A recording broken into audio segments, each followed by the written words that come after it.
স্বাগত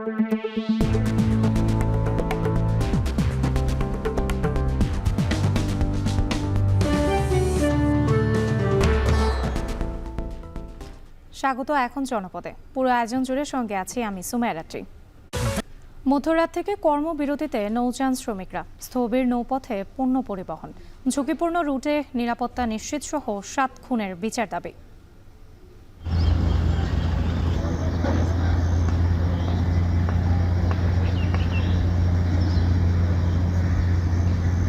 কাঠবোর্ডে নৌকা নিয়ে এসে, স্টিল বোর্ডে নৌকা নিয়ে এসে ধরতেছে। আমাদের রাস্তাঘাটে চাঁদাবাজি সব সম্পূর্ণ, আমাদের কোনো সব সময়ের জন্য হয়রানি করতেছে।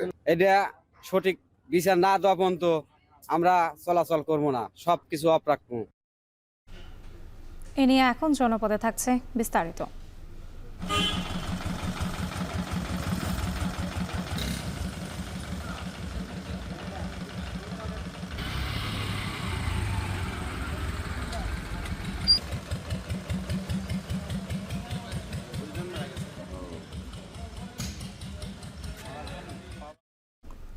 ভোরে পাবনার সাথিয়ার ট্রাক চাপায় ঝরল 3 যাত্রীর প্রাণ, গুরুতর আহত 5 জন হাসপাতালে চিকিৎসাধীন। এ নিয়ে এখন জনপদে থাকছে বিস্তারিত। তবে শুরুতেই নৌ ধর্মঘট প্রসঙ্গ।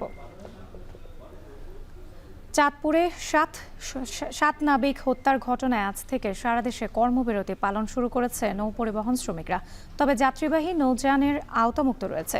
কর্মবিরতিতে সারা দেশে স্থবির হয়ে পড়েছে পণ্য পরিবহন কার্যক্রম। বিস্তারিত জানাতে চট্টগ্রাম থেকে যোগ দিয়েছেন হোসেন জিয়াদ, চাঁদপুর থেকে যুক্ত হয়েছেন তালহা জুবাইর এবং সিরাজগঞ্জ থেকে যুক্ত হয়েছেন রিফাত রহমান। প্রথমে চলে যেতে চাই চট্টগ্রামে জিয়াদের কাছে।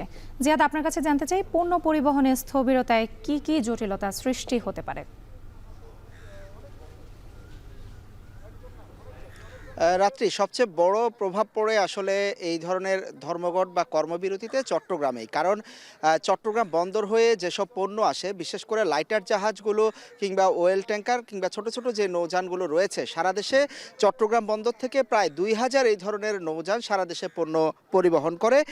বিদেশ থেকে যেই জাহাজগুলো, বড় জাহাজগুলো এই ধরনের শিল্পের কাঁচামাল, সিমেন্ট, ক্লিংকার থেকে শুরু করে ভোগ্যপণ্য, চাল, ডাল, গম নিয়ে আসে, সেগুলো বহির্নোঙর থেকে সারা দেশে পরিবহন করা হয়। মূলত এই বড় বিদেশি জাহাজ যেগুলো চট্টগ্রাম বন্দরে আসে, সে জাহাজগুলো থেকে পণ্য খালাস যেমন বন্ধ হয়ে যায়, তেমনি চট্টগ্রামের আমি যেখানে আছি কর্ণফুলী নদী, এই ঘাটে এখানে মূলত 16টি ঘাট হয়ে এখানে ছোট ছোট লাইটার জাহাজ থেকে ট্রাকে করে সেসব পণ্য চলে যায়।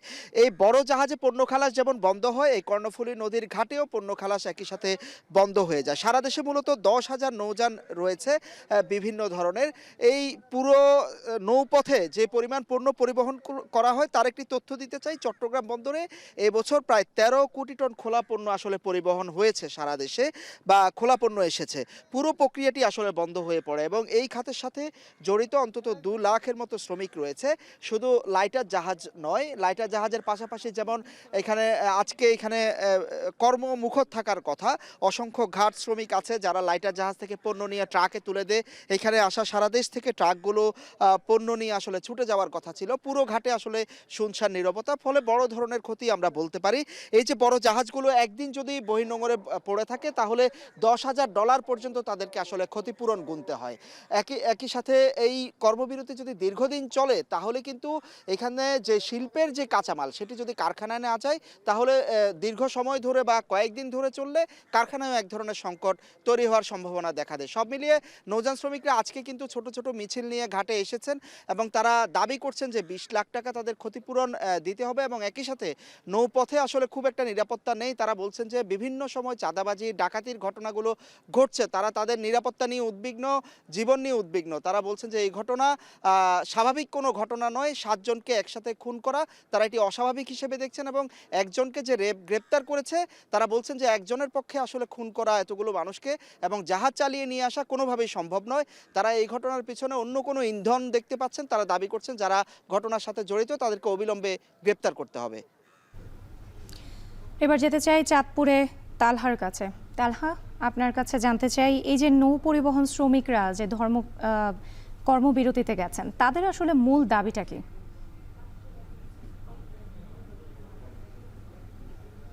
রাত্রি নৌ পরিবহন শ্রমিকদের যে রাত 12টার পর থেকে চলা ধর্মঘটের যে ডাক দিচ্ছে তারা কিন্তু স্বতঃস্ফূর্ত তাকে সাড়া দিয়ে কিন্তু নৌপথের যেই ধরনের যানবাহন রয়েছে, বিশেষ করে লাইটারের জাহাজ কিংবা ছোট বড় বাল্কহেড বালি ভর্তি করে যে সমস্ত বা বিভিন্ন ধরনের পণ্য ভর্তি করে যে সমস্ত জাহাজ এই পথে চলাচল করে থাকে, তারা কিন্তু এখন পর্যন্ত কর্মবিরতিতে রয়েছে।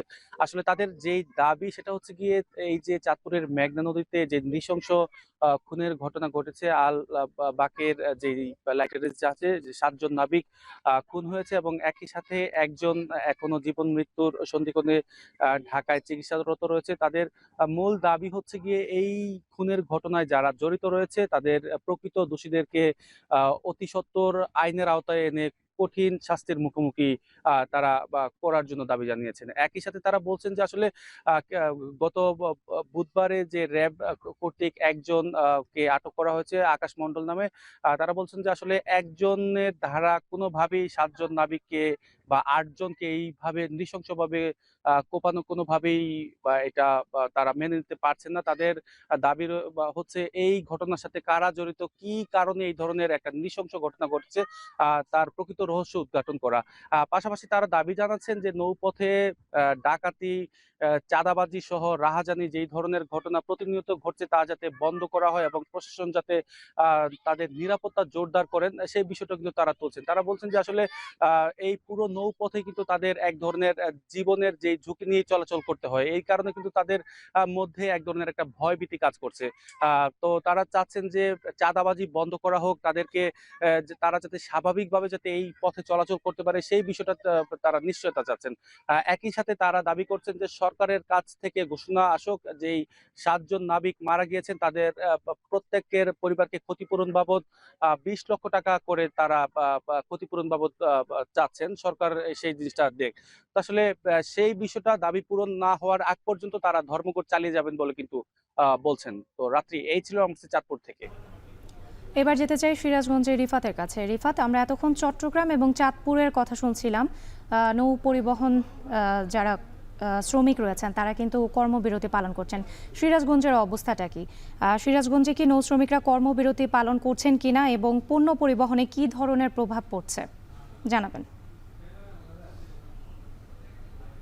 আসলে সারা দেশের ন্যায় সিরাজগঞ্জের বাঘাবাড়ি নদীবন্দরেও কিন্তু এখানকার যারা নৌযান শ্রমিক রয়েছে তারা কর্মবিরতি পালন করছে রাত 12টা থেকে, এবং আমরা সকাল থেকে কিন্তু এই বাঘাবাড়ি নদীবন্দরে রয়েছি এবং এখানে যেটি দেখছি যে আসলে এখানকার যেগুলো জাহাজ রয়েছে, বিশেষ করে পণ্যবাহী যে লাইটারের জাহাজগুলো রয়েছে সেগুলো কিন্তু বন্দরে নোঙর করে রাখা হয়েছে এবং কোনো প্রকার জাহাজ কিন্তু এখান থেকে চলাচল করছে না। পাশাপাশি যারা শ্রমিক রয়েছেন তারাও কিন্তু অলস সময় পার করছেন। এতে করে যে বাঘাবাড়ি নদীবন্দরটি রয়েছে এটি কিন্তু একদমই স্থবির হয়ে পড়েছে, কারণ এখান থেকে জাহাজ থেকে কোনো প্রকার পণ্য কিন্তু এখন পর্যন্ত খালাস হয়নি, যে কারণে বন্দরের যারা শ্রমিক রয়েছেন তারা আসলে কর্মবিরতির সাথে একত্রতা পালন করে তারা বিভিন্ন কর্মসূচিও কিন্তু পালন করছে। আপনাকে জানিয়ে রাখি যে এই যে 4 দফা দাবিতে যে কর্মবিরতি পালন করছে শ্রমিকরা, এই 4 দফার মধ্যে তাদের যে দাবি রয়েছে, বিশেষ করে এই যে 7 জন যে নাবিক খুন হয়েছে, 7 জন নাবিক খুনের যে প্রকৃত রহস্য সেটি উদ্ঘাটন করা, পাশাপাশি যারা দোষী রয়েছে তাদেরকে আইনের আওতায় নিয়ে আসার কিন্তু তারা দাবি জানাচ্ছেন। পাশাপাশি এই যে পরিবার যে ক্ষতিগ্রস্ত হয়েছে পরিবারকে আসলে 20 লাখ টাকা করে ক্ষতিপূরণের দাবি করেছে। এছাড়া তারা যেটি বলছেন যে এই যে চট্টগ্রাম থেকে বাঘাবাড়ি নদীবন্দর পর্যন্ত যে পণ্য নিয়ে আসা হয় এতে করে তারা কিন্তু অনিরাপত্তার মধ্যে সবসময় ভোগে, কারণ এই রুটে অনেক সময় কিন্তু ডাকাতির ঘটনা ঘটে, যে কারণে তারা আসলে নিরাপত্তা জোরদারের কিন্তু দাবি জানিয়ে আসছেন। আরেকটি বিষয় আপনাকে জানিয়ে রাখি যে এটি কিন্তু উত্তরবঙ্গের একমাত্র নদীবন্দর, যে কারণে এই যে এই নদীবন্দরে তেল এবং সার যে এখানে নিয়ে আসা হয়, এই তেল এবং সার কিন্তু উত্তরবঙ্গের 16 জেলায় সরবরাহ করা হয়। তার কারণে এই যে বন্ধ রয়েছে পণ্য খালাস, এতে করে উত্তরের জেলাগুলোতে কিন্তু পণ্য যে সরবরাহ সেটিও কিন্তু বন্ধ রেখেছে এখানকার যারা শ্রমিক রয়েছেন তারা। তো এই যে আসলে কর্মবিরতি এর প্রভাব কিন্তু আসলে পড়তে শুরু করবে আজ যদি কর্মবিরতি সারাদিন চলে। আগামীকাল থেকে কিন্তু এর প্রভাবটা পড়বে, কারণ উত্তরবঙ্গের জেলাগুলোতে যদি তেল সার সরবরাহ না করা হয় এতে করে উত্তরের জেলাগুলোতে কিন্তু এটি তেলের সংকট এবং সারের সংকট তৈরি হবে। তো রাত্রি সিরাজগঞ্জের বাঘাবাড়ি নৌবন্দর থেকে এই ছিল আমার কাছে সবশেষ। চাঁদপুর, সিরাজগঞ্জ এবং চট্টগ্রাম থেকে যুক্ত ছিলেন সহকর্মীরা, জানাচ্ছিলেন নৌ পরিবহন শ্রমিকদের ধর্মঘটের খবর। ঐক্যবিহীন সংস্কার কিংবা সংস্কারবিহীন নির্বাচন বাংলাদেশকে এগিয়ে নিতে পারবে না বলে জানিয়েছেন প্রধান উপদেষ্টা ডক্টর মোহাম্মদ ইউনূস। কৃষিবিদ ইনস্টিটিউটে ফোরাম ফর বাংলাদেশ স্টাডিজ আয়োজিত জাতীয় ঐক্যের লক্ষ্যে দুদিনব্যাপী জাতীয় সংলাপের উদ্বোধনী অনুষ্ঠানে প্রধান উপদেষ্টা বলেন, সংস্কার ও নির্বাচনের প্রস্তুতি একই সাথে চলতে থাকবে। এ সময় সংস্কারের কাজে সকল নাগরিককে অংশগ্রহণ করার আহ্বান জানান প্রধান উপদেষ্টা। সংস্কার বিষয়ে আমাদের মধ্যে ঐকমত্য প্রয়োজন, এর কোনো বিকল্প নাই। এই 3 লক্ষ্যের কোনোটিকে ছাড়া কোনোটি সফল হতে পারবে না। ঐক্যবিহীন সংস্কার কিংবা সংস্কারবিহীন নির্বাচন বাংলাদেশকে এগিয়ে নিতে পারবে না। পাশাপাশি আমরা ভুলতে পারি না যে আমাদের ছাত্র জনতা অটুট সাহসে শিশু হত্যাকারী ও পৈশাচিক ঘাতকদের মোকাবেলা করেছে। মানবতার বিরুদ্ধে এমন নিষ্ঠুরতাকে অবশ্যই বিচারের মুখোমুখি করতে হবে। গুম খুন থেকে জুলাই গণহত্যার বিচারের চ্যালেঞ্জের বিষয়টি আপনারা আপনাদের সংলাপে অন্তর্ভুক্ত করেছেন, এতে আমি আশ্বস্ত হয়েছি।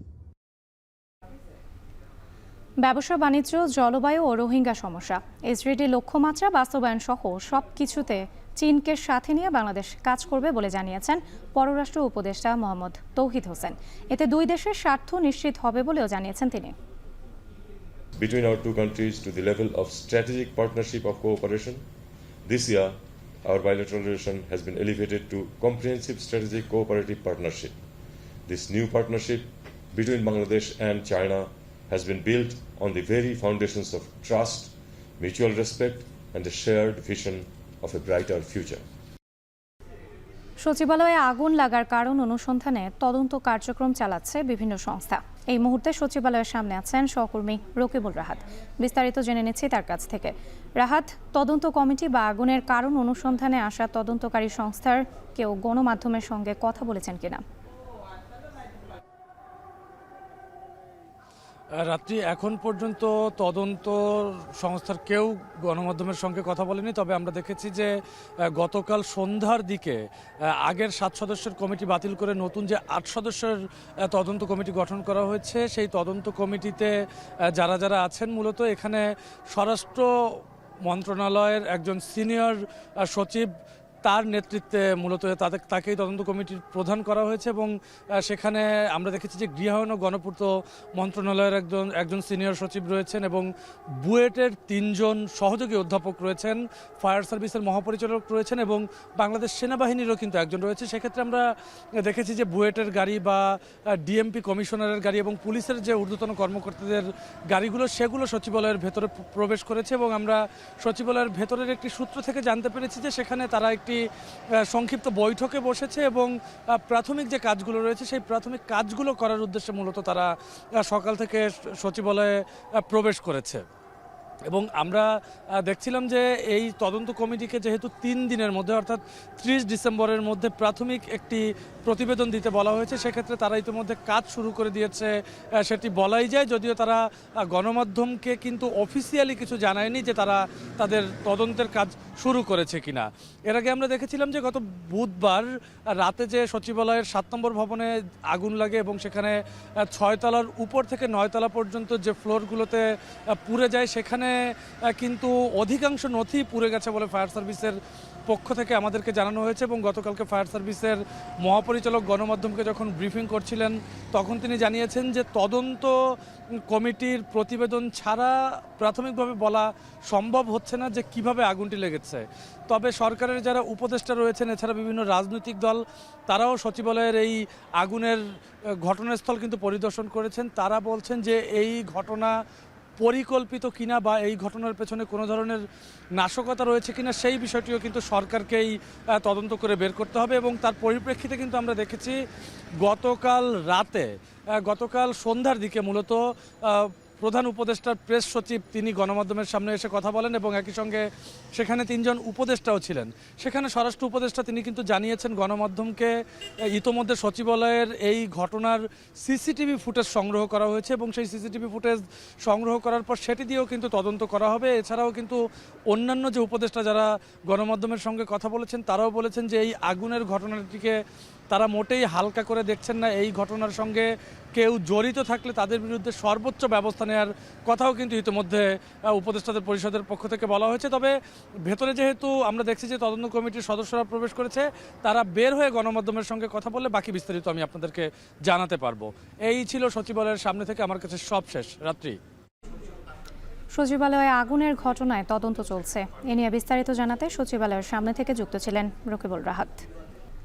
পাবনার সাথিয়ায় ট্রাক চাপায় করিমনের 3 যাত্রী নিহত হয়েছেন। এই ঘটনায় আহত হয়েছেন আরও 5 জন। বুধবার ভোরে পাবনা সাথিয়া আঞ্চলিক সড়কের রাঙ্গামাটিয়া এলাকায় এই দুর্ঘটনা ঘটে। পুলিশ জানায়, কৃষি শ্রমিকরা পেঁয়াজ লাগানোর জন্য করিমনে করে অন্য এলাকায় যাচ্ছিলেন। পথিমধ্যে রাঙ্গামাটিয়া এলাকা থেকে সাথিয়াগামী মালবাহী ট্রাক চাপা দিলে ঘটনাস্থলেই মারা যায় 3 জন। এ সময় স্থানীয়রা গুরুতর আহত 5 জনকে উদ্ধার করে হাসপাতালে পাঠায়। বর্তমানে আশঙ্কাজনক অবস্থায় কয়েকজন পাবনা জেনারেল হাসপাতালে চিকিৎসাধীন। আইনি প্রক্রিয়া শেষে মরদেহ স্বজনদের কাছে হস্তান্তর করা হবে।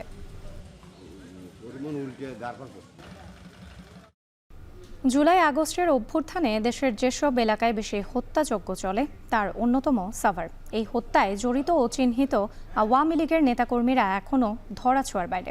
5 আগস্টের সরকার পতনের পর আত্মগোপনে চলে যাওয়া, বিগত আমলের রাজনৈতিক পৃষ্ঠপোষকতায় ফুলে ফেপে ওঠা দাপটে নেতাকর্মীদের আইনের আওতায় আনার দাবি স্থানীয় রাজনৈতিক কর্মী ও সচেতন নাগরিকদের। হুমায়ুন কবিরের প্রতিবেদন। বৈষম্য বিরোধী আন্দোলনে দেশের সবচেয়ে বেশি হত্যাযজ্ঞ চলে সাভারে। সেখানে প্রকাশ্যে ছাত্র জনতার উপর গুলি চালান আওয়ামী লীগের নেতাকর্মীরা। রাজপথে গণহত্যায় আগ্নেয়াস্ত্র নিয়ে সরাসরি অংশ নেন সাভার উপজেলা আওয়ামী লীগের সাধারণ সম্পাদক মঞ্জুরুল আলম রাজীব, ফখরুল আলম সমর, আশুলিয়া আওয়ামী লীগের সভাপতি ও সাভারের সাবেক সংসদ সদস্য সাইফুল ইসলাম, সাধারণ সম্পাদক ফারুক হাসান তুহিন, সাভার ছাত্রলীগের সভাপতি আতিক সহ আওয়ামী লীগ ও অঙ্গ সংগঠনের নেতাকর্মীরা। জুলাই অভ্যুত্থানে জনগণের বিরুদ্ধে সশস্ত্রভাবে অবস্থান নেয়া এসব অভিযুক্তরা 5ই আগস্টের পর থেকেই চলে গেছেন আত্মগোপনে। জুলাই আন্দোলনের সংগঠক, রাজনৈতিক নেতৃবৃন্দ ও স্থানীয়দের দাবি, রাজনীতিকে ঢাল বানিয়ে অপরাধমূলক কর্মকাণ্ডের সঙ্গে জড়িতদের দ্রুতই দৃষ্টান্তমূলক শাস্তির আওতায় আনতে হবে।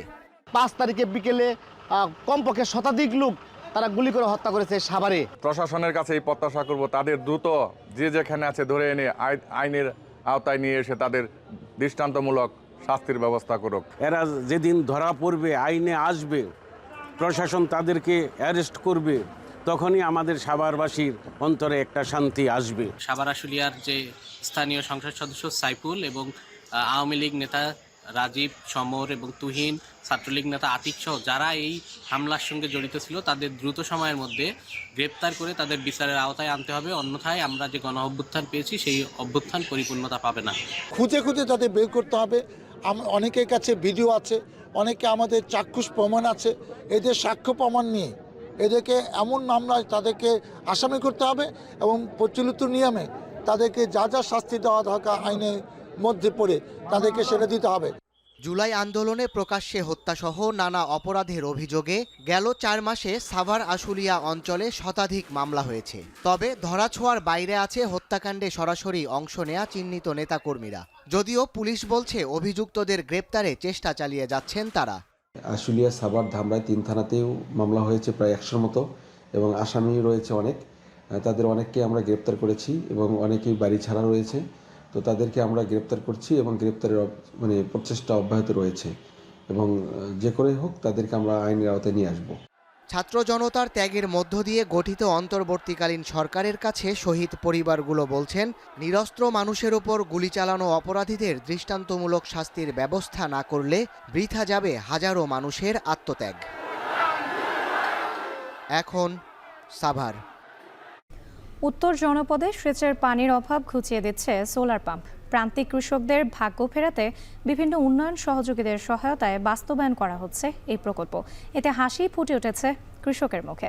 এদিকে সোলার সেচ প্রকল্পকে ফসল উৎপাদনের জন্য ইতিবাচক বলছেন কৃষি অর্থনীতিবিদরা। রংপুর ঘুরে এসে সাজিদ আরাফাতের প্রতিবেদন, ক্যামেরা ছিলেন রিজওয়ান পাথন।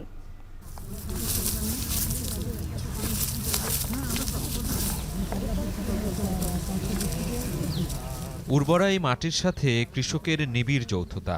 এ মাটিতেই সবুজের আলপনা সাজিয়ে তোলেন প্রান্তিক চাষিরা।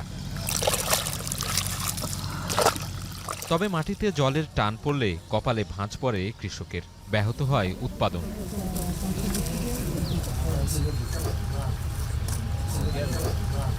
উত্তর জনপদের বেশ কিছু অঞ্চলে কৃষকের সেচের দুশ্চিন্তা দূর করেছে সোলার পাম্প। ডিজেল চালিত পাম্প মেশিনের বিকল্প হিসেবে কাজ করছে এটি। জীবাশ্ম জ্বালানির রাহুমুক্ত হয়ে নবায়নযোগ্য এই পদ্ধতিতে সেচ খরচ কমেছে অর্ধেক।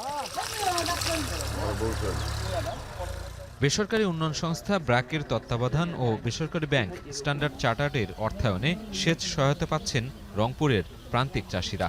30 শতক জমিতে 15 থেকে 2000 টাকা ধান খেতে, বুড়ো ধানে।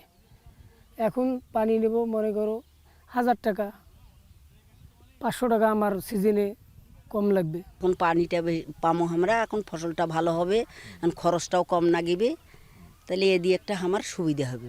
করাতে মনে করো যে 3000 হইতে হইতে 4000 হইতে হইতে 5000 টাকা মধ্যে বিকেল আছে। এখন ওই অবস্থায় চলেছে, তারপরে তো এটা আল সোলারটা দিছে, সোলারটা মনে করেন হয়তো বা কারেন্ট থাকে না, অনেক সময় হয়তো বা সঠিক সময় পানি পাই না, আর সোলারের মাধ্যমে তো সব সময় মনে করেন এটা তো কোনো সমস্যা নেই। সিএসআর প্রকল্পের আওতায় রংপুর সহ উত্তরাঞ্চলের 5 জেলায় বসানো হয়েছে 28টি সোলার পাম্প, যার মধ্যে রংপুরে 9টি, দিনাজপুরে 11টি, নীলফামারীতে 4টি, কুড়িগ্রামে 3টি ও লালমনিরহাটে 1টি সোলার পাম্প বরাদ্দ দেওয়া হয়েছে। প্রতিটি পাম্প তত্ত্বাবধান করেন 5 জন করে কৃষক, যারা নিজেদের জমিতে সেচ নেয়ার পাশাপাশি অন্যদের পানি সরবরাহের মাধ্যমে অর্থ উপার্জনেরও সুযোগ পাচ্ছেন। কোনো ফসলাবাদ হতো না, জমি আছে কিন্তু আবাদ করতে পারতো না, আবাদ করলেও ওই যে প্রাকৃতিক বৃষ্টির মাধ্যমে যদি আবাদ করতে পারতো, কিন্তু এই বাড়তি যে ফসলটা সেটা হতো না। এখন দেখা গেছে তারা এই সুবিধাটা পাচ্ছে। এ ধরনের সেচ প্রকল্পকে কৃষির জন্য আশীর্বাদ বলছেন কৃষি অর্থনীতিবিদরা। বেসরকারি উদ্যোগের পাশাপাশি সরকারিভাবেও সহায়তার তাগিদ তাদের। রবি শস্য এখন কিন্তু অনেক ক্ষেত্রেই সেচ নির্ভর হয়ে যাচ্ছে, এবং এই সেচ নির্ভরতা কাটানোর জন্যে আমাদের অবশ্যই এই যে ইন্ডিজেনাস ইরিগেশন এবং এর যে ইমপ্রুভমেন্ট, যেটা বেসরকারি সংস্থাগুলো নিরন্তর করে যাচ্ছে, এটার যথেষ্ট গুরুত্ব আছে। প্রকল্প পরিচালনাকারীরা বলছেন, সামাজিক দায়বদ্ধতার জায়গা থেকে নিয়মিত সহায়তা কার্যক্রম এটি। দেশে কৃষি উৎপাদন বৃদ্ধি, খাদ্য নিরাপত্তা সুসংহত, খাদ্য ব্যবস্থাপনা গতিশীল করার পাশাপাশি কৃষির আধুনিকায়নের লক্ষ্যেই এই উদ্যোগ চলমান রয়েছে। এখানে আমরা কার্বন এমিশন কমাচ্ছি, কোনো রকম তেলের পাম্প ব্যবহার হচ্ছে না বলে, সুতরাং আমরা ভাবছি যে আমরা আসলে এনভায়রনমেন্টের দিকটাও খেয়াল করে অনেক প্রজেক্ট করি, সুতরাং আমরা তো দেখতে পারি ভবিষ্যতে আরও কিছু যদি চাহিদা থাকে আমরা হয়তো এটা নিয়ে কাজ করব। উত্তর জনপদে শিল্প কারখানার খুব একটা বিকাশ ঘটেনি, একথা সত্যি। তবে এ অঞ্চলের মানুষের অর্থনীতির চাকাকে সচল রেখেছে কৃষি, কৃষি এবং কৃষি। আর এই কৃষি ও কৃষকের ভাগ্য উন্নয়নে সহায়তা করছে এখানকার সোলার পাম্পগুলো, যার মাধ্যমে চাষাবাদ করে একই সঙ্গে সময় এবং অর্থ সাশ্রয় করে লাভবান হচ্ছেন এ অঞ্চলের কৃষকরা। রংপুরের তারাগঞ্জ থেকে সাজিদ আরাফাত, এখন। সাপ্তাহিক ছুটির দিনে বরিশালের বাজারে বেড়েছে মুরগির দাম। সপ্তাহ ব্যবধানে প্রতি কেজি মুরগির দাম বেড়েছে 20 থেকে 30 টাকা। এ নিয়ে জানাতে বরিশাল পোর্ট রোড বাজার থেকে যুক্ত হচ্ছেন অমিত হাসান। অমিত, বরিশালের বাজারে মুরগির দাম বৃদ্ধির কারণ কি? কত দামে বিক্রি হচ্ছে মুরগি জানাবেন। রাত্রি প্রতি বছরই ডিসেম্বর মাসে কিন্তু পিকনিকের একটি মৌসুম চলে, এবং তার ব্যতিক্রম এবারও ঘটেনি। পিকনিকের মৌসুমটির কারণে বরিশালে মুরগির চাহিদা বেড়েছে। তবে ব্যবসায়ীরা বলছেন যে পরিমাণ চাহিদা বেড়েছে সে পরিমাণ সরবরাহ না থাকার কারণেই মূলত মুরগির দামটি বেড়েছে। এবং বরিশালের বাজারে আজকে ছুটির দিনে ক্রেতাদের উপস্থিতি বেশ লক্ষ্য করা গেছে, কেননা পোর্ট রোড এই বাজারটি বরিশালের পাইকারি বাজার হিসেবে বেশ পরিচিত, এবং এই বাজার থেকেই শুক্রবার ছুটির দিনে ক্রেতারা এখান থেকে মুরগি কিংবা মাছ সহ অন্যান্য যে নিত্য প্রয়োজনীয় পণ্য সেগুলো কিন্তু কিনে থাকে। এবং যদি একটু জানিয়ে রাখি যে ব্রয়লার মুরগি গত সপ্তাহে 170 টাকা বিক্রি হলেও আজকে বাজারে 195 থেকে 200 টাকা পর্যন্ত বিক্রি হচ্ছে। এছাড়া লেয়ার মুরগি 280 টাকায় বিক্রি হলেও গত সপ্তাহে এই সপ্তাহে 300 টাকায় বিক্রি হচ্ছে। এবং সোনালী মুরগি যেটি রয়েছে গত সপ্তাহে 300 টাকা বিক্রি হলেও এই সপ্তাহে 320 টাকায় বিক্রি হচ্ছে। তাতে দেখা যাচ্ছে যে প্রতিটি মুরগির দামই কেজিতে 20 থেকে 30 টাকা পর্যন্ত কিন্তু বৃদ্ধি পেয়েছে। এবং ব্রয়লার মুরগির দামটি বৃদ্ধি পাওয়ার কারণ হচ্ছে সবচেয়ে এই ব্রয়লার মুরগিটির চাহিদা পিকনিকের সময় বেশি থাকে কিংবা এই ডিসেম্বর মাস জুড়ে বেশি থাকে, যার কারণে এই দামটি বেড়েছে বলে জানিয়েছেন ব্যবসায়ীরা। এবং তারা বলছেন যে অন্যান্য সরবরাহ স্বাভাবিক হয়ে গেলে এই চাহিদা কমলে এই চাপটি আবার স্বাভাবিক হয়ে যাবে। এবং আরেকটু জানিয়ে রাখি যে ক্রেতারা আজকে ছুটির দিনে বাজার করতে এসে কিছুটা হিমশিম খাচ্ছে। হঠাৎ করে মুরগির দামটি আসলে 20 থেকে 30 টাকা পর্যন্ত বৃদ্ধি পাওয়ায় কিছুটা সমস্যায় তারা পড়ছেন। তারা বলছেন যে সরবরাহ স্বাভাবিক করে যদি দামটি নাগালের মধ্যে নিয়ে আসা যায়, সেক্ষেত্রে ক্রেতাদের কিংবা নগরবাসী যারা কেনাকাটা করেন, বাজার করেন, তাদেরকে কেনাকাটা করতে কিছুটা সুবিধা হবে বলেও জানিয়েছেন। এবং অন্যান্য মাংসের কথা যদি বলি, গরুর মাংসের দাম গত সপ্তাহের মতোই রয়েছে, গত সপ্তাহের মতোই 750 টাকায় বিক্রি হচ্ছে এবং খাসির মাংসের দামও অপরিবর্তিত রয়েছে। এবং শুক্রবার ছুটির দিনে বাজারে সকাল থেকেই ক্রেতাদের একটি ভিড় লক্ষ্য করা গেছে, তবে ক্রেতাদের যে পরিমাণ ভিড় ছিল তাতে বেচা কেনা আসলে বেড়েছে। এবং আরেকটু জানিয়ে রাখি যে দাম বাড়ায় কিছুটা ভোগান্তিতে পড়ছেন এবং ব্যবসায়ীরা বলছেন যে যদি এই সরবরাহ স্বাভাবিক হয়ে যায় কিংবা সরবরাহ বাড়ে, সেক্ষেত্রে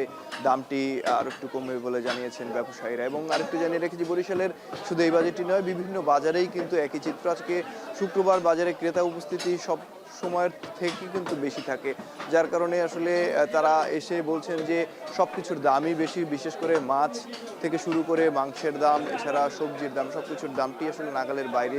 যদি দ্রুত সময়ের মধ্যে বাজার নিয়ন্ত্রণ করা যায় এবং নিয়মিত তদারকি করা যায়, সেক্ষেত্রে এই বাজারটির যে দাম সেটি নিয়ন্ত্রণে আসবে বলেও জানিয়েছেন এখানকার যারা ব্যবসায়ী রয়েছেন তারা। এবং আরেকটু যদি বলি মাছের কথা, মাছের দামও কিন্তু ইলিশ মাছের যেটি দাম রয়েছে সেটি কিন্তু প্রায় 50 থেকে 200 টাকা পর্যন্ত আজকে সপ্তাহ ব্যবধানে বেড়েছে এবং অন্যান্য মাছের উপরেও কিন্তু সেই প্রভাবটা পড়েছে, দেখা যাচ্ছে 10, 15, 20 টাকা পর্যন্ত কিন্তু বেড়েছে। এবং ইলিশ মাছের দাম এই বছরে কিংবা এই মৌসুমে পুরোটাই কিন্তু বেশি ছিল, তারপরে কিন্তু প্রতিনিয়তই বাড়ছে।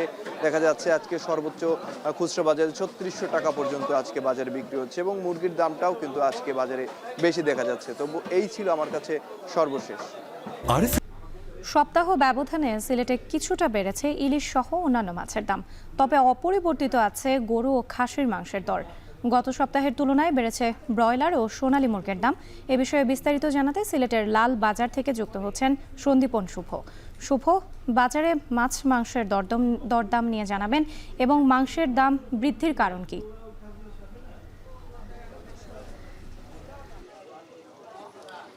রাত্রি আমি রয়েছি সিলেটের ঐতিহ্যবাহী লালবাজারে। আপনি জানেন যে আসলে লালবাজার হচ্ছে কিন্তু সিলেটের প্রাণকেন্দ্রে অবস্থিত। এখানে আমরা এসে যেটি দেখেছি যে মাছের দাম কিন্তু তুলনামূলক গত সপ্তাহের চেয়ে একটু বেড়েছে। আমরা কথা বলেছিলাম বিক্রেতাদের সাথে, তারা যে মূল কারণটি বলছেন, আমদানির কথা বলছেন, তারা আমদানি কিছুটা কম হওয়ায় আসলে এই ঘটনাটি ঘটেছে। যেমন আমরা কথা বলেছিলাম, বিক্রেতারা বলছেন রুই মাছ, কাতল মাছ, বোয়াল মাছ এবং ইলিশ মাছ সহ প্রত্যেকটি মাছেরই কিন্তু দাম বেড়েছে। যেমন এক সপ্তাহ আগে যে রুই মাছের দাম ছিল, চাষের যে রুই মাছ 400 টাকা, 350 টাকা, এটা কিন্তু এখন 400 থেকে 450 টাকা পর্যন্ত বিক্রি হচ্ছে। এবং আমাদের এখানে কিন্তু হাওর এবং বিলের মাছ, যে সিলেটের যে হাওর এবং বিলের মাছ সেগুলো কিন্তু আপনার 600 থেকে 650 টাকা বিক্রি হচ্ছে। এবং এর সাথে কিন্তু ইলিশের দামের কথা যদি আমি বলি, ইলিশের দাম কিন্তু 2100 টাকা পর্যন্ত বিক্রি হচ্ছে। বড় ইলিশ যেগুলো, সেটি কিন্তু গত সপ্তাহেও 2000 টাকা বিক্রি হয়েছে।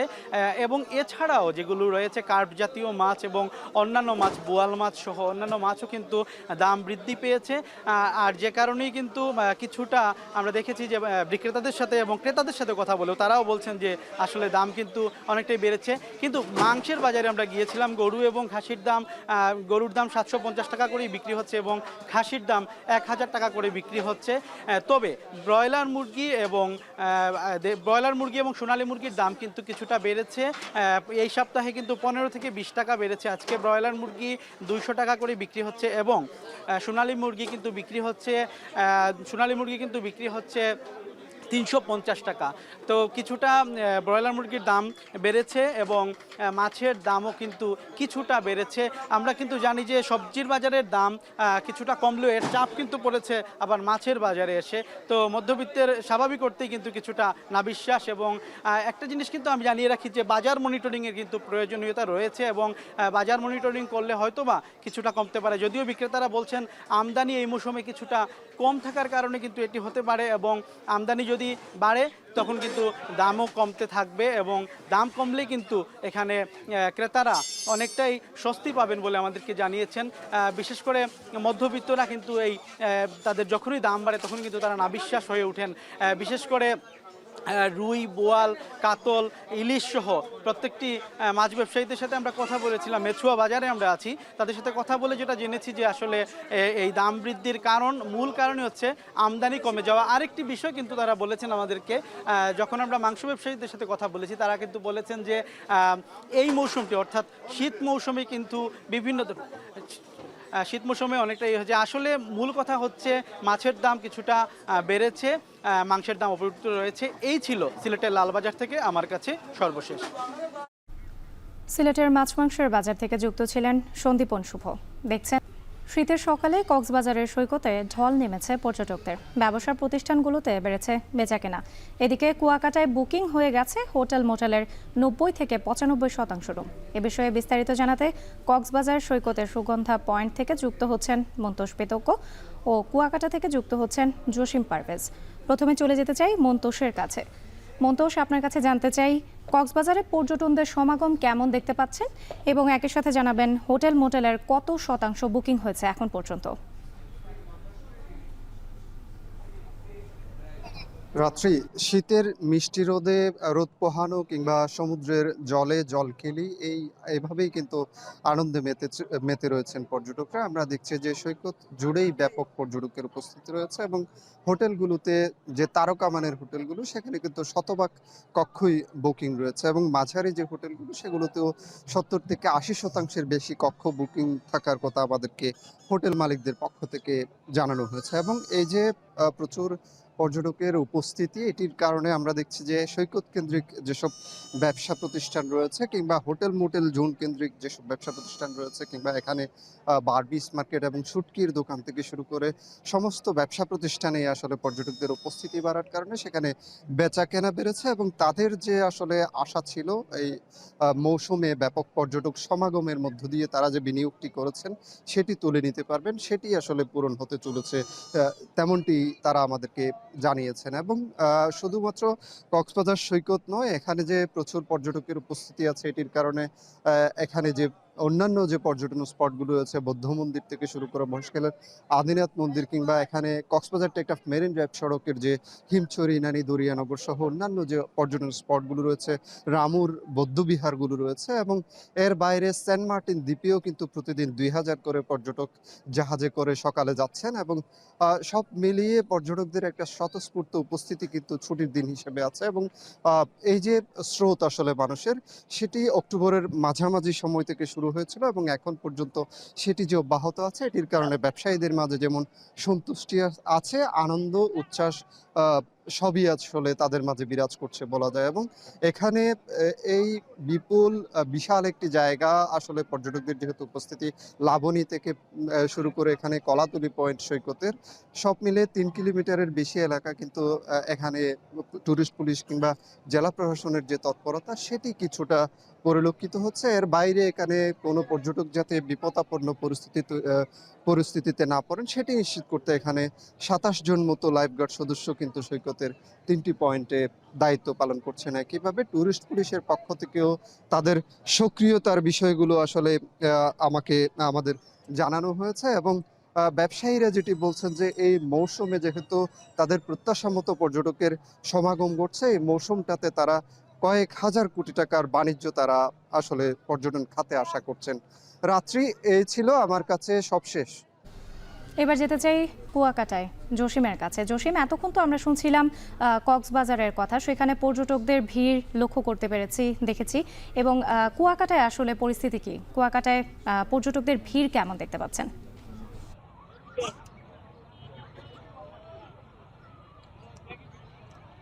রাত্রি আপনাকে জানিয়ে রাখি, সেটা হচ্ছে যে প্রাকৃতিক সৌন্দর্যের মনোরম দৃশ্য কার না ভালো লাগে। সে কারণেই কিন্তু এই পর্যটন কেন্দ্র কুয়াকাটা সমুদ্র সৈকত এবং এই সাগরকন্যায় মানুষ ছুটে আসছেন। আজ কিন্তু 24 সালের শেষ শুক্রবার, সে উপলক্ষে সকল শিক্ষা প্রতিষ্ঠানের পরীক্ষা শেষ হওয়ায় তারা কিন্তু দল বেঁধে ছুটে এসেছে এই কুয়াকাটা সৈকতে। আপনি দেখতেই পাচ্ছেন আমার পিছনে, কিন্তু এই কুয়াকাটা সৈকতের প্রায় 22 কিলোমিটার এলাকা জুড়ে এভাবেই মানুষের বিচরণ আমরা দেখতে পেরেছি। এবং এখানকার যে পর্যটক বেলা যতই বাড়ছে তারা ততই কিন্তু রৌদ্রের আলোতে গা ভাসাচ্ছেন এবং একই সঙ্গে উত্তাল সমুদ্রে তারা স্নান করে নিচ্ছেন। আনন্দে উল্লাসে মেতে উঠেছেন লাখো পর্যটক। একই সঙ্গে যুবক শ্রেণীর যেসব পর্যটক রয়েছেন তারা এখানকার যে বিচে তারা ফুটবল সহ বিভিন্ন খেলায় মেতে উঠেছে। এছাড়া যে পরিবার পরিজনদের সদস্যদের নিয়ে অনেক পর্যটক তারা এখানকার নারিকেল বাগান, ঝাউবন, তাল বাগান এবং টেংরাগিরি বন, গঙ্গামতি, কাউয়াচর সহ বিভিন্ন দর্শনীয় স্পটে ছুটে বেড়াচ্ছেন। আপনাকে আরও জানিয়ে রাখি, পদ্মা সেতু উদ্বোধন হওয়ার পর থেকেই কিন্তু ঢাকা সহ সারা দেশের সঙ্গে কুয়াকাটার দূরত্ব অনেকটাই কমে গেছে। ঢাকা থেকে 4 থেকে 5 ঘন্টায় তারা চলে আসছেন কুয়াকাটা এবং এখানে আনন্দ উল্লাসে মেতে উঠে তারা আবার সব গন্তব্যে ফিরে যাচ্ছেন। এক কথা বলা যায় যে কুয়াকাটা 3 শতাধিক হোটেল মোটেল এখন শতভাগ বুকিং আছে এবং পর্যটকদের নিরাপত্তা নিশ্চিতে টুরিস্ট পুলিশ এবং মহিপুর থানা পুলিশ কার্যকর পদক্ষেপ নিচ্ছে এবং একই সঙ্গে বাণিজ্যিকভাবে গতিশীল হয়ে উঠেছে কুয়াকাটা। এই ছিল আমার কাছে সর্বশেষ। কুয়াকাটা এবং কক্সবাজারে বেড়েছে পর্যটকদের ভিড়। এ নিয়ে বিস্তারিত জানাতে যুক্ত ছিলেন সহকর্মীরা। নোয়াখালীর বিচ্ছিন্ন দ্বীপ হাতিয়া, 300 বছরের পুরনো এই দ্বীপে এখনও যাতায়াত নিয়ে ভোগান্তির শেষ নেই। স্থানীয়দের দাবি, সিন্ডিকেটের কারণে আধুনিক যাতায়াতের ব্যবস্থা থমকে আছে। ইমরান হোসেনের ছবিতে নাসিম শুভর প্রতিবেদন। বাংলাদেশের মূল ভূখণ্ড থেকে বিচ্ছিন্ন এই দ্বীপ উপজেলার নাম হাতিয়া। বঙ্গোপসাগরের কোল ঘেঁষে মেঘনার বুকে জেগে ওঠা 2100 বর্গ কিলোমিটারের এই দ্বীপে বসবাস করে 8 লাখের বেশি মানুষ। 300 বছরের পুরনো এই দ্বীপে এখনও যাতায়াতের ব্যবস্থা বলতে নৌপথই একমাত্র ভরসা। নোয়াখালী থেকে 18 কিলোমিটার নৌপথ পাড়ি দিয়ে দ্বীপটিতে পৌঁছাতে হয়। এই পথ পাড়ি দিতে প্রতিনিয়ত ভোগান্তির মুখে পড়তে হয় স্থানীয়দের। জরুরি কাজে কিংবা গুরুতর অসুস্থ হয়ে পড়লেও নদীর পথে ট্রলার ও স্পিডবোটই শেষ অবলম্বন। বর্ষাকালে উত্তাল নদীতে এই পথ হয়ে ওঠে আরও বিপজ্জনক। নদীর ওপারে যদি কোনো দুর্ঘটনা ঘটে, মানুষ এই যাতায়াতটাতে খুবই অস্বস্তিতে ভোগ করে। দেখে যে 5 টাকা মালিক 10 টাকা দিয়ে খরিদ করি মানে খরচার কারণে আমাদের এখন জরুরি ভিত্তিতে একটা ফেরির প্রয়োজন। বর্ষাকালে আমাদের যাতায়াতের ব্যবস্থার সমস্যা হয়। এখানে আমরা নৌপথে ট্রলার দিয়ে যাইতে হয় জীবনের ঝুঁকি নিয়ে। সেক্ষেত্রে আমাদের ফেরি এবং সিটাক না হলে আমাদের স্পিড বোট, এই যে ট্রলার, এগুলো দিয়ে কোনো রকম যাতায়াত করা সম্ভব না। নদী পথে যে যাতায়াত, এই যাতায়াত একেবারে চরম দুর্ভোগের মধ্যে রয়েছে হাতিয়ার মানুষজন। যাতায়াতের সমস্যা সমাধানে সরকারিভাবে বেশ কয়েকবার ফেরির নাব্য ও কার্যক্রমের সমীক্ষা চালানো হলেও বাস্তবে কোনো ফল মেলেনি, অভিযোগ স্থানীয়দের। অন্যদিকে ট্রলার ও লঞ্চ চালকদের একচেটিয়া ব্যবসায় দুর্ভোগ পোহাতে হচ্ছে যাতায়াতকারীদের। যে সকল ট্রলারগুলো আছে কিংবা স্পিডবোট আছে, মন চাইলে যায়, মন না চাইলে যায় না। ফেরি পার হয়ে যদি পৌঁছে যায় গাড়ি করে আবার আমরা চলে আসতে পারবো, তাহলে আমাদের যাতায়াতের খরচও কমবে। যে কোনো মানুষ চাইলে যে কোনো সময় জেলা শহর থেকে উপজেলাতে আসার কোনো সুযোগ নেই। হরেনী ও চান্দনী ইউনিয়ন থেকে নলচিরা ঘাটে ফেরি চলাচলের সুযোগ থাকলেও নেই কোনো ব্যবস্থা। স্থানীয় প্রশাসন বলছেন ইতোমধ্যে এই রুটে ফেরি চালুর লক্ষ্যে 10,84 লাখ টাকার চাহিদার চিঠি দেয়া হয়েছে অর্থ মন্ত্রণালয়ে। ফেরি চলাচলের জন্য ইতিমধ্যে গত মাসে আন্তঃমন্ত্রণালয়ের একটি বৈঠক হয়। সেখানে বিএডব্লিউটিএ, নৌপরিবহন মন্ত্রণালয় সহ সংশ্লিষ্ট যারা আছেন তাদের মধ্যে বৈঠক অনুষ্ঠিত হয়। সেখানে প্রায় 10.84 কোটি টাকার বরাদ্দ চেয়ে অর্থ মন্ত্রণালয়কে চিঠি দেওয়া হয়েছে এবং সে ব্যাপারে কাজ চলছে। প্রতিদিন প্রায় 5,000-এর বেশি মানুষ যাতায়াত করেন এই নৌপথে। এখন নোয়াখালী। কুমিল্লার হোমনায় ময়ূর পালন করে তাক লাগিয়ে দিয়েছেন শাহ আলী নামে এক যুবক। পৃষ্ঠপোষকতা পেলে খামারটি আরও সম্প্রসারণ করতে চান তিনি। প্রাণী সম্পদ বিভাগ বলছে, বিলুপ্ত প্রায় ময়ূর পালনে যুবক শাহ আলীর উদ্যোগ প্রশংসনীয়। খালেদ সাইফুল্লাহর প্রতিবেদন, ক্যামেরায় ছিলেন বাসির আহমেদ। পেখম মেলে নাচছে নীলময়ূর। তামাটে সবুজ ও নীল রঙের মিশ্রণে সজ্জিত চওড়া পালক যেন মুগ্ধতা ছড়াচ্ছে চারপাশে। বনে বাজারে উড়ে বেড়ানো অন্যান্য পাখির মতো ময়ূরকেও পোষ মানিয়েছেন কুমিল্লার হোমনার বাবরকান্দি গ্রামের যুবক শাহ আলী। শুধু পোষ মানানো নয়, ময়ূর পালনে ভাগ্য বদলেছে তার। বাংলাদেশে ময়ূর একটি বিলুপ্ত প্রায় পাখি, যারা শখের বশে ময়ূর পালন করে থাকেন তারা এই পাখিটি আমদানি করে থাকেন বিদেশ থেকে। কুমিল্লার শাহ আলী নামে একজন যুবক, যিনি প্রথমে শখের বশে 2টি ময়ূর পালন করেন, এখন তিনি সফল ময়ূর খামারি। আমরা জানব কি করে তিনি ময়ূর পালনে সফল হলেন। লেখাপড়ার গণ্ডি না পেরোনো শাহ আলী 2019 সালে 1,65,000 টাকা দিয়ে একজোড়া ময়ূর কেনেন। প্রথমবার ময়ূরের 18টি ডিম থেকে ফোটে 12টি বাচ্চা। এর পরের গল্প সম্ভাবনা আর সফলতার। এখন পর্যন্ত তার খামার থেকে বিক্রি হয়েছে 250 ময়ূর, যার বাজার মূল্য 65 লাখ টাকা। যখন 1,65,000 টাকা দিয়ে ময়ূর কিনেছিলাম তখন আমার বাড়ির মানুষ অনেক কথা বলেছিল যে এত টাকা দিয়ে ময়ূর কিনে, আমি বলছি আমার শখ, কত টাকা তো মানুষ নষ্ট করে, কিন্তু সেইখান থেকে আল্লাহর রহমতে আলহামদুলিল্লাহ আমি এখন অনেক ভালো আছি, বা এখান থেকে আমি মোটামুটি ভালো কিছু টাকা উপার্জন করতে পারি। শাহ আলীর সফলতা দেখে অনেকেই ময়ূর পালনে আগ্রহ দেখাচ্ছেন। এছাড়া দৃষ্টিনন্দন এই পাখি দেখতে খামারে ভিড় করেন অনেকে। আমরা এটা দেখে আসলে অনুপ্রাণিত হই যে সে কি সুন্দর একটা মানে নিজেকে প্রতিষ্ঠিত করার চেষ্টা করতেছে। এই নানান ধরনের মানুষ নানান কথা বলবে, কিন্তু ওইটা পড়া না করে নিজের একটা যে ইচ্ছা ছিল ওই ইচ্ছাটা পূরণ করছে, যে দেখাই দিচ্ছে মানুষকে। ময়ূর পালন এর রোগ প্রতিরোধ ও চিকিৎসা সহ সব সহায়তা দেয়া হচ্ছে বলে জানায় উপজেলা প্রাণী সম্পদ অফিস। ময়ূর একটি বিলুপ্ত প্রায় পাখি, কিন্তু সেটা পোলট্রির শ্রেণীভুক্ত। সেই হিসাবে প্রাণী সম্পদ অধিদপ্তর অবশ্যই তাদেরকে সাপোর্ট দিবে এবং তাদের পাশে থাকবে, এবং তাদের যে পরামর্শ, মনিটরিং সবই কিন্তু আমরা কিন্তু করছি। ময়ূরের পাশাপাশি গরু, ভেড়া, তিতির ও কোয়েল পাখিও পালন করেন শাহ আলী, যেখানে কর্মসংস্থান হয়েছে অনেকের। খালিদ সাইফুল্লাহ, এখন কুমিল্লা। শেষ করছি এখন জনপদে। এতক্ষণ সাথে থাকার জন্য ধন্যবাদ।